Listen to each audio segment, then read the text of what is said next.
বাঁকুড়ার কতুলপুর থানার সাহানা রঘুনাথপুর দক্ষিণ পাড়ায় রয়েছে একটি পুকুর, যার শরিক 5 ভাই। কয়েকদিন আগে সকলে মিলে পুকুর সংস্কারের সিদ্ধান্ত নেয়। রবিবার সকালে পুকুর সংস্কারের কাজ শুরু হলে বেঁকে বসে ফরিদুর রহমান। তার সাফ কথা, পুকুর সংস্কার করা যাবে না। যা নিয়ে ভাই হাসিবুল রহমানের সঙ্গে ফরিদুরের বচসা বাঁধে। বচসা থেকে শুরু হয় সংঘর্ষ।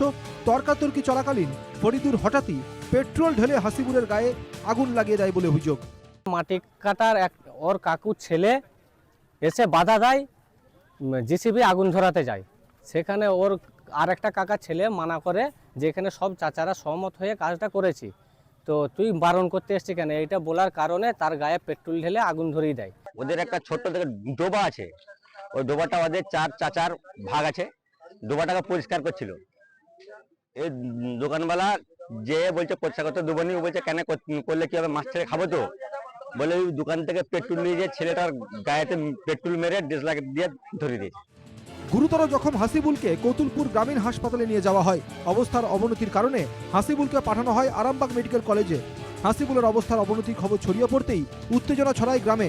উত্তেজিত গ্রামবাসীরা অভিযুক্ত ফরিদুলের বাড়ি ও দোকানে ভাঙচুর করে।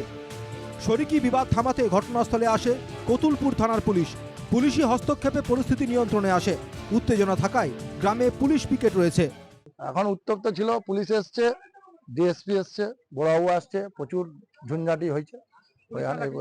পুটি লাঠিচার্জ করে না, পুটি এইমাত্র এলো। পুটি খুবই ভয়ঙ্কর অবস্থাতেই ছিল, তো কিছু বাড়িতে লুটপাটও হয়েছে, ঘর ভাঙচুর হয়েছে, লুটপাটও হয়েছে। এখন এলাকা ব্যাপক থমথমে আছে।